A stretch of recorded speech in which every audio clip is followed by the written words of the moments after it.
Ben Franklin once said, if you fail to plan, you plan to fail. How many times have we thought that ourselves and coached our clients on that very same thought? But then the best laid plans of mice and men often go awry. Robert Burns had it dialed in. And that's what comes back to us. And that's the excuse our clients give for not planning. On Friday, Linda and Lois coached the newbies and asked them to provide a 5-year plan. The Meadow brothers taught us yesterday that plans don't always turn out the way that you think they will. Mark LeBlanc also told us we need to have a plan and a number in mind, our number for our sales for every 30 days.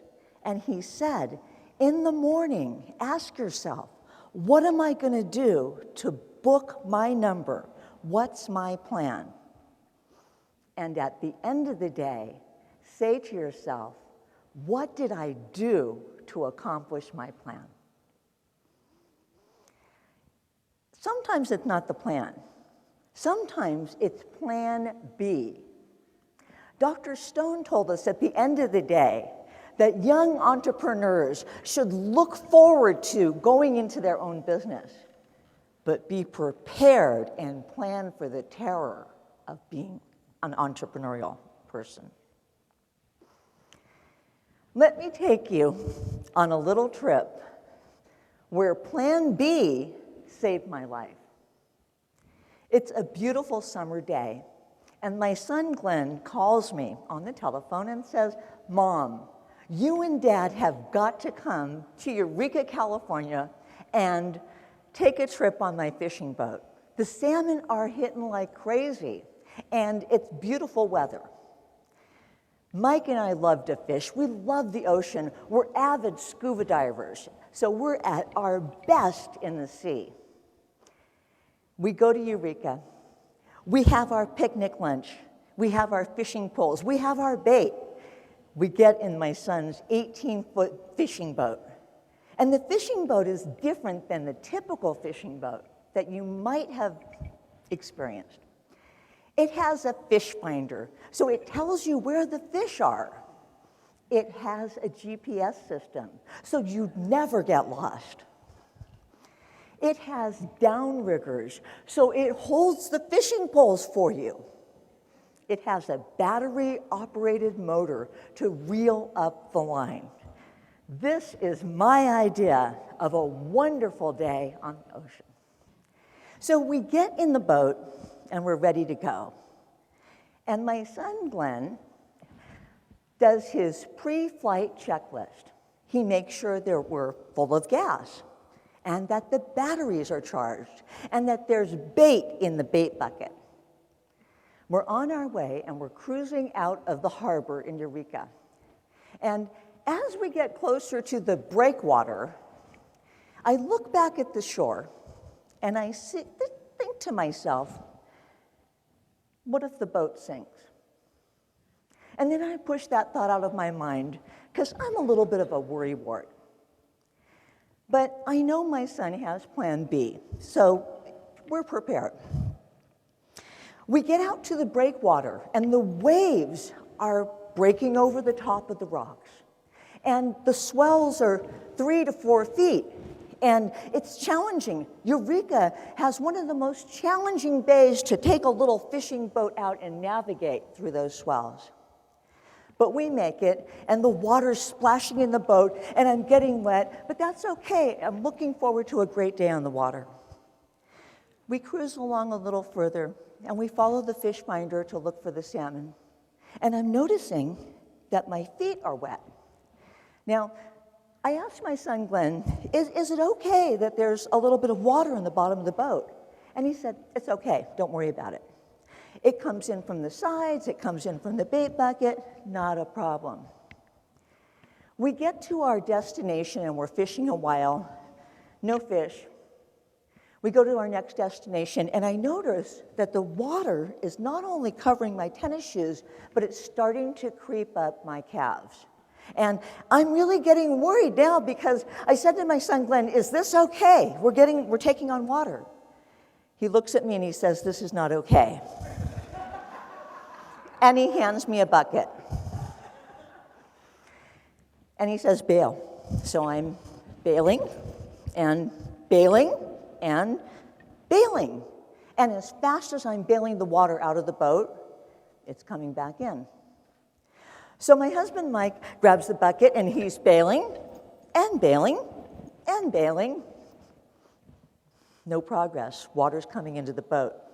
So for the first time, I'm seriously considering that the boat might sink. And so my son immediately gets on the marine to shore radio. Mayday, Mayday, this is the Mutaba. That's the name of his boat. We're taking on water faster than we can bail it out. The Coast Guard responds immediately. What's your position? My son looks at his navigation device and tells the Coast Guard the exact longitude and latitude. They know exactly where we are. I'm starting to feel better about this already. Then they say their ETA is 20 minutes. We're getting tired of bailing the water out of the boat, but they tell us to keep bailing. I'm seriously considering now that we're going to be under the water instead of on top of the water.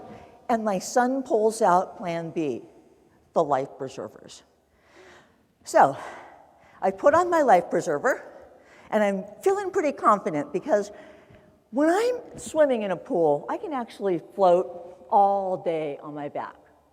But I'm worried about Mike and Glenn because I'm worried that they'll sink like bricks. But Plan B, the life preservers are in place, and I know that if nothing else, they can hang on to me. So we're in our life preservers, and we're still bailing the water out, and the water's still coming in. And off in the distance, another boat comes towards us. They had heard our distress call.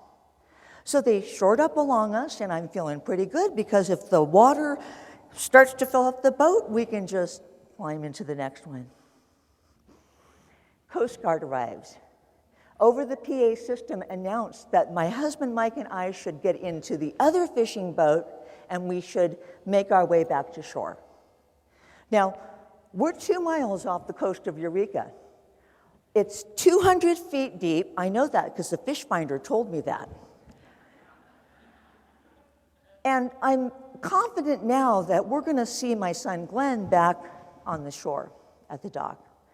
The Coast Guard instructs my son to follow along, and they will escort him back to the shore. Well, I look over my shoulder, and I see my son Glenn climbing up onto the Coast Guard vessel, and I see the Mutaba sink slowly under the water. What happened? We'll never know what happened. 200 feet down, 2 miles off the coast of Eureka. But I do know this. My son had Plan B. He had safety plans. Anything could have been different that day.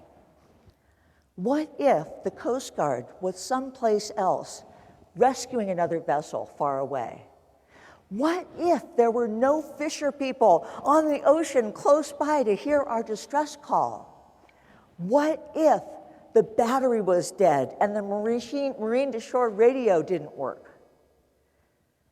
Well, none of those things happened because my son had backup plans. He had emergency plans. What are your backup plans? What are your emergency plans? What is your Plan B? Eleanor Roosevelt once said, "It takes more energy to wish than it does to plan." Thank you.